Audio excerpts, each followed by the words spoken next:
Senators. Clerk will please read the bill. Senate Bill 1525, relating to organizations relevant to Oregon's coastal resources, prescribing an effective date. Recognize Senator Sollman.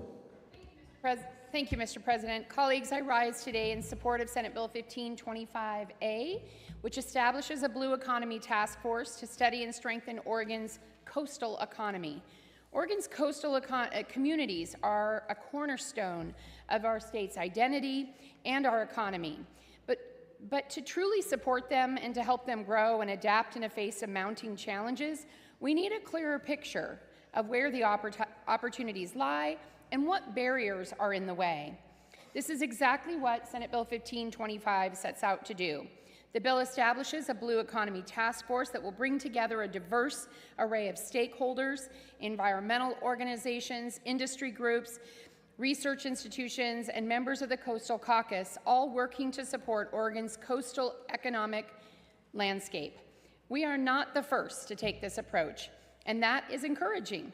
States across the country have created similar task force to great effect. Maine's Blue Economy Task Force, for example, worked to identify the competitive advantages that the state's coastal communities and produced an actionable recommendations to help the legislature chart a course for long-term success.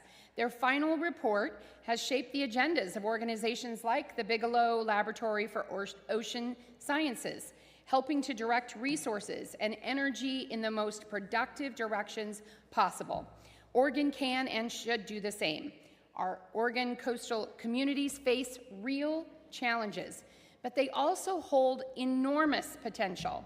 Senate Bill 1525 gives the tools to understand that potential and to build a clear roadmap towards economic success for the Oregon coast. I urge my colleagues to join me in supporting this bill. Let's make sure that we protect Oregon's vital coastal ecosystem and make sure that Oregon's coastal communities have the foundation they need to thrive, not just today, but for generations to come. Colleagues, I urge your support of Senate Bill 1525A. Thank you. Thank you, Senator. Discussion. Recognize Senator Brocksmith. Thank you, Mr. President. Colleagues, I rise in support of Senate Bill 1525A. And as Vice Chair of the Senate Committee on Energy and Environment, I really want to commend the Chair, Senator Sollman, for the amazing work that we're able to do together. But once again, the emphasis on the fact that Oregon's economy is in trouble and the need for jobs.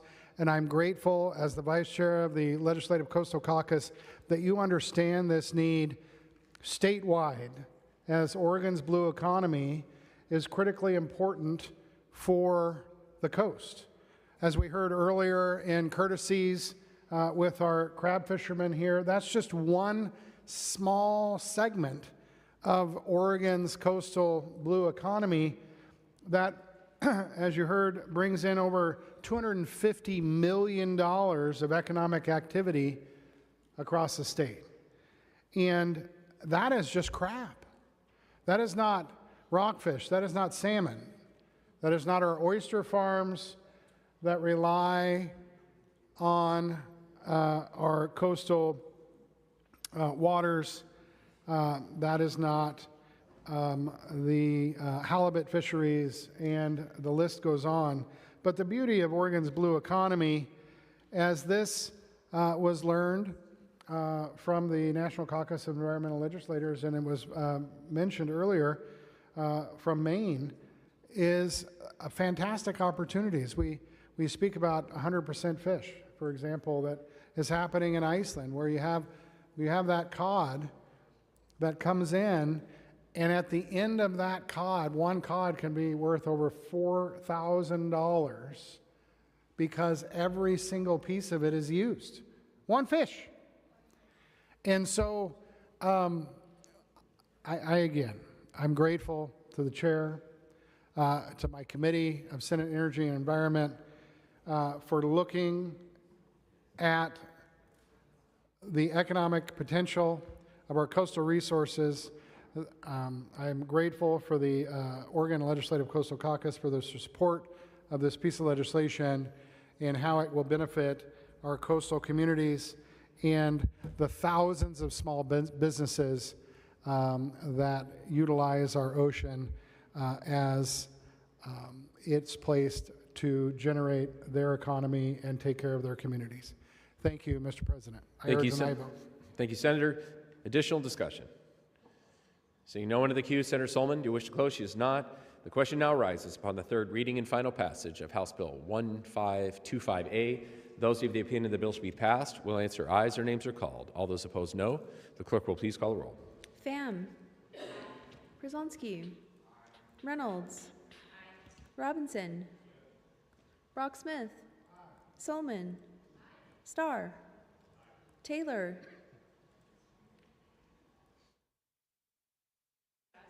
Thatcher. Weber. Anderson. Broadman. Campos. Drazen. Frederick. Gelser-Bluen. Gibrod. Golden. Gorsuch. Hayden. Jama. Lieber. Linthicum. Manning. McLean. Meek. Nash. Neron Mislin. Patterson. President Wagner. 30 ayes. Senate Bill 1525A, having received a constitutional majority, is declared passed. Colleagues, under the